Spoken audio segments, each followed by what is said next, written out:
नमस्कार आप सभी प्यारे दर्शकों को। दोस्तों, राम तिलक हित मंगल साजा, परब जोग जनु जुरे समाजा। प्यारे दर्शकों, आज हम बात करने वाले हैं कि अयोध्या में कहां से एकदम से आ गए इतने सारे गिद्ध। तो अयोध्या में जैसा कि हम जानते हैं, राम मंदिर प्राण प्रतिष्ठा को लेकर जोरों शोरों से तैयारी चल रही है। काम उच्च स्तर पर हो रहा है। दुनिया भर के राम भक्त राम मंदिर उद्घाटन को लेकर उत्साह से भरे हुए हैं। लेकिन इसी बीच रामलला की नगरी से एक अनोखी घटना सामने आई है, जिसे देखकर पूरी दुनिया हैरान है। गिद्धराज जटायु के वंशज और लुप्त हो रही प्रजाति गिद्धों के समूह का अकस्मात अयोध्या की पुण्य भूमि पर आगमन इसका प्रत्यक्ष प्रमाण है। दरअसल दोस्तों, राम मंदिर उद्घाटन से पहले मिल्कीपुर के जंगलों और ग्रामीण इलाकों में प्रकृति की सफाई कर्मी तथा विलुप्त प्रजाति के पक्षी गिद्ध झुंड में ग्रामीण को नजर आने लगे हैं। बता दें कि जटायु गिद्ध प्रजाति से ताल्लुक रखते थे। वहीं जटायु जिन्होंने अपने पंखों से रावण को बहुत चोट पहुंचाई थी। रावण के शरीर को जटायु ने लहूलुहान कर दिया था। राम कथा में प्रसंग आता है कि जब जटायु के भाई साम्पाति ने कहा था कि मेरे पंख कमजोर हैं, मगर आंख दूर की चीज को देख सकती है, इसीलिए मैं सीता जी को अशोक वाटिका में बैठा देख रहा हूँ। वहीं अब ऐसे में राम मंदिर उद्घाटन से पहले गिद्ध का अयोध्या में नजर आना लोगों को अचंभित कर रहा है। लोग इन्हें जटायु का वंशज समझकर इन्हें पूज रहे हैं। खंडासा क्षेत्र के धरौली गाँव में दर्जनों लोगों ने बताया कि गाँव के आसपास स्थित बागों में दर्जन की संख्या में गिद्ध पक्षियों का झुंड दिखाई दे रहा है, जो प्रकृति के लिए अच्छी है।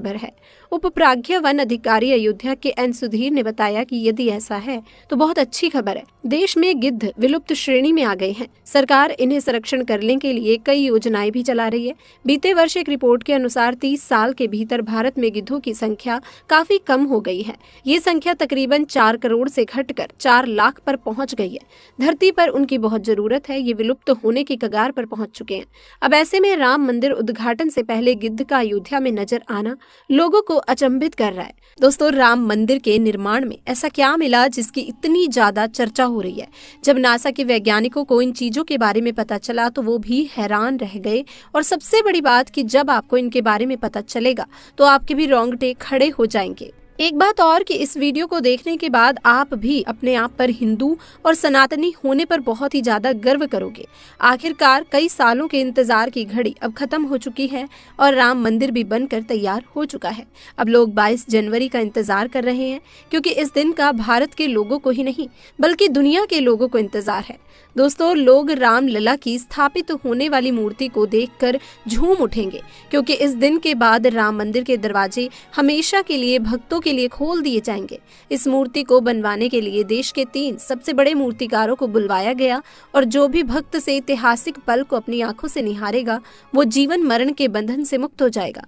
क्योंकि ये तो आपको पता ही होगा कि 22 जनवरी 2024 को राम मंदिर में रामलला की मूर्ति की प्राण प्रतिष्ठा होगी। लेकिन दोस्तों, ये मंदिर तो बनकर भले ही तैयार क्यों ना हो गया हो, लेकिन इसके निर्माण के समय कई ऐसे चमत्कार हुए, उसे देखकर कई लोग दंग रह गए। यहाँ तक इन चीजों को देखकर नासा के वैज्ञानिकों ने तो अपना सर ही पकड़ लिया और तो और वो एक ऐसी गहरी सोच में पड़ गए कि मानो उन्होंने कोई भयानक चीज देख ली हो। दोस्तों, आज की इस वीडियो में हम राम मंदिर के बनते वक्त हुए उन चमत्कारों और रहस्यमय चीजों के बारे में आपको बताएंगे, जिसे सुनकर शायद आप भी यकीन ना कर पाओ।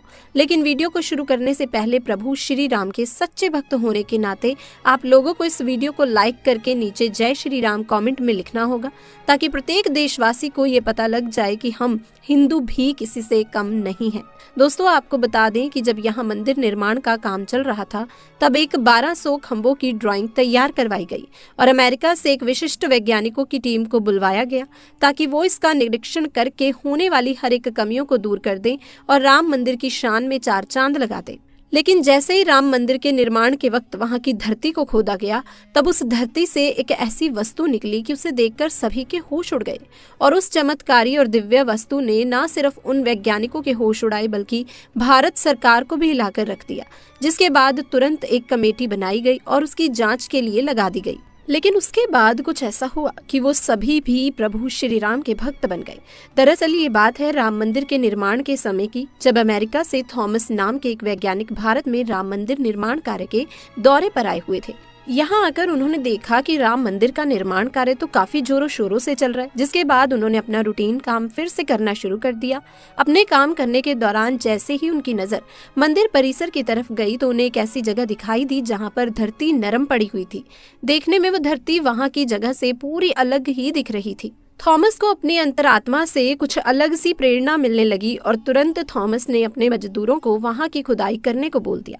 एक बार के लिए तो मजदूर भी हैरान हो गए कि ऐसी धरती की वो खुदाई क्यों करवा रहे हैं, लेकिन मजदूरों को तो उनका ऑर्डर मानना ही था, इसीलिए उन्होंने बिना कुछ सवाल किए खुदाई करनी शुरू कर दी। जैसे ही वहां पर खुदाई शुरू हुई तो खुद ही कुछ ही देर बाद उस धरती से पानी का प्रवाह शुरू हो गया। उसे बहते हुए पानी को देख खुदाई करने वाले मजदूर परेशान हो गए, क्योंकि पानी के अंदर खुदाई करना मुश्किल ही नहीं बल्कि नामुमकिन सा हो जाता। लेकिन जब इस पानी का सर्वेक्षण किया गया तो पता चला कि ये पानी तो पास ही में बह रही सरयू नदी का पानी है। वो लोग ये समझ नहीं पाए कि ये माता सरयू का आशीर्वाद है कि वो खुद राम मंदिर के निर्माण में सहयोग कर रही थी। इस पानी ने सभी वैज्ञानिकों को एक गहरी सोच में धकेल दिया। वो सोचने लग गए कि अगर ऐसे ही पानी निकलता रहा तो यहाँ एक भव्य मंदिर का निर्माण कैसे हो पाएगा, क्योंकि एक पानी वाली सतह पर मजबूत मंदिर बनाना कोई हंसी खेल की बात तो है नहीं।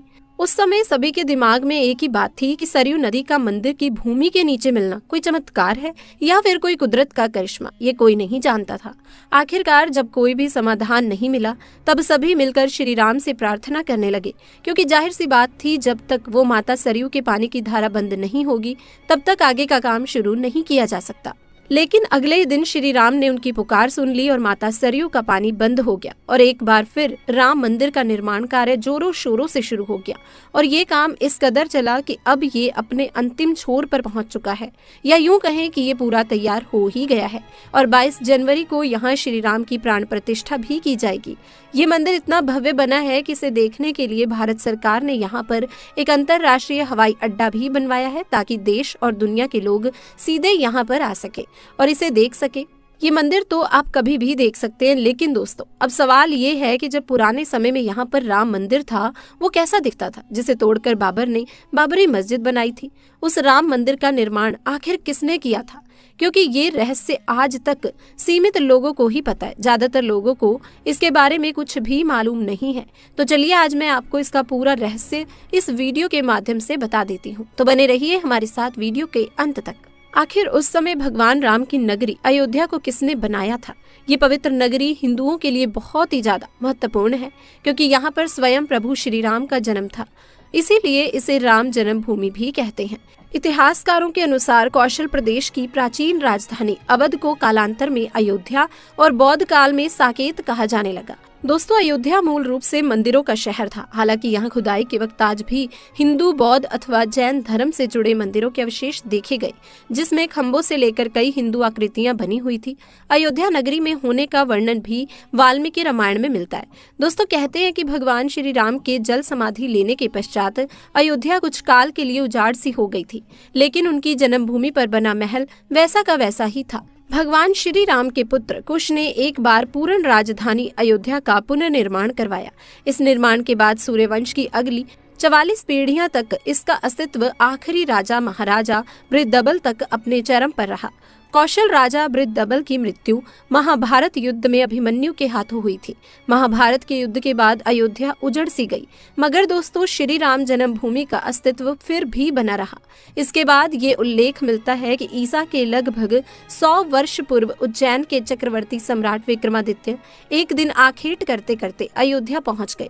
थकान होने के कारण अयोध्या में सरयू नदी के किनारे एक आम के वृक्ष के नीचे वो अपनी सेना सहित बैठ गए। दोस्तों अब वो अयोध्या एक घना जंगल हो चला था, कोई बसावट भी यहाँ नहीं थी। महाराज विक्रमादित्य को इस भूमि में कुछ चमत्कार दिखने लगे। तब उन्होंने खोज आरंभ की और पास के योगी व संतों की कृपा से उन्हें महसूस हुआ कि ये श्री राम की अवध भूमि है। उन संतों के निर्देश से सम्राट ने यहाँ एक भव्य मंदिर के साथ ही कुंभ सरोवर, महल आदि बनवाए। कहते हैं कि उन्होंने श्री राम जन्मभूमि पर काले रंग के कसौटी पत्थर वाले 84 स्तंभों पर विशाल मंदिर का निर्माण करवाया था।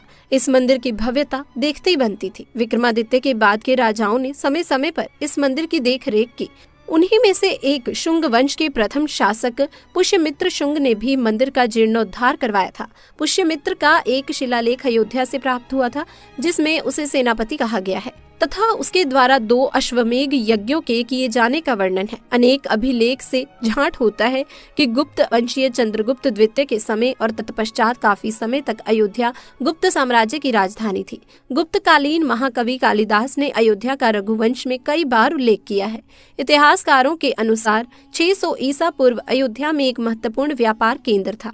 इस स्थान को अंतर्राष्ट्रीय पहचान 5वीं शताब्दी में ईसा पूर्व के दौरान तब मिली, जबकि दोस्तों ये एक प्रमुख बौद्ध केंद्र के रूप में विकसित हुआ। तब इसका नाम साकेत था। कहते हैं कि चीनी भिक्षु फायान ने यहाँ देखा कि कई बौद्ध मठों का रिकॉर्ड रखा गया है। यहाँ पर 7वीं शताब्दी में चीनी यात्री हैनेत संग आया था। उसके अनुसार यहाँ 20 बौद्ध मंदिर थे तथा 3000 भिक्षु रहते थे और यहाँ हिंदुओं का एक प्रमुख और भव्य मंदिर भी था, जहाँ रोज हजारों संख्या में लोग दर्शन करने आते थे। इसके बाद ईशा के 11वीं शताब्दी में कन्नौज नरेश जयचंद आया था। तो दोस्तों उसने मंदिर पर सम्राट विक्रमादित्य के प्रसिद्ध शिलालेख को उखाड़कर अपना नाम लिखवा दिया। पानीपत के युद्ध के बाद जयचंद का भी अंत हो गया। इसके बाद भारतवर्ष पर आक्रांताओं का आक्रमण और बढ़ गया। आक्रमणकारों ने काशी मथुरा के साथ ही अयोध्या में भी लूटपाट की और पुजारी की हत्या कर मूर्तियां तोड़ने का क्रम जारी रखा। लेकिन 14वीं सदी तक वे अयोध्या में राम मंदिर को तोड़ने में सफल नहीं हो पाए। विभिन्न आक्रमणों के बाद भी सभी झंझावातों को झेलते हुए श्री राम की जन्मभूमि पर बना भव्य मंदिर 14वीं शताब्दी तक चलता रहा। कहते हैं कि सिकंदर लोदी के शासनकाल के दौरान यहाँ मंदिर मौजूद था। 14वीं शताब्दी में हिंदुस्तान पर मुगलों का अधिकार हो गया और उसके बाद श्री राम जन्मभूमि एवं अयोध्या को नष्ट करने के लिए कई अभियान चलाए गए थे। दोस्तों 1527 से 28 में इस भव्य मंदिर को तोड़ दिया गया और उसकी जगह बाबरी ढांचा खड़ा किया गया। कहते हैं कि मुगल साम्राज्य के संस्थापक बाबर के एक सेनापति ने बिहार अभियान के समय अयोध्या में श्री राम के जन्म स्थान पर स्थित प्राचीन और भव्य मंदिर को तोड़कर एक मस्जिद बनाई थी, जो 1992 तक विद्यमान रही। बाबरनामा के अनुसार 1528 में अयोध्या के दौरान बाबर ने मस्जिद निर्माण का आदेश दिया था। अयोध्या में बनाई गई मस्जिद में खुदे 2 संदेशों से इसका संकेत भी मिलता है। इसमें खास तौर से उल्लेखनीय है, इसका सार है जन्नत तक, जिसके न्याय के चर्चे हैं।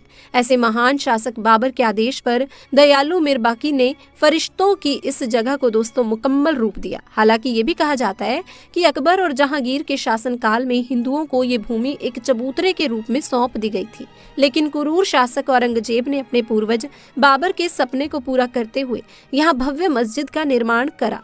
उसका नाम बाबरी मस्जिद रख दिया गया। लेकिन दोस्तों अगर हम अब की बात करें तो आज श्री राम लला का भव्य मंदिर बनकर तैयार हो चुका है और 22 जनवरी को यहाँ पर प्राण प्रतिष्ठा भी कर दी जाएगी। तो दोस्तों ये थी हमारी आज की वीडियो। आपको वीडियो कैसी लगी जरूर बताइएगा। इसी के साथ चैनल को सब्सक्राइब करना मत भूलिएगा। आप सभी का धन्यवाद।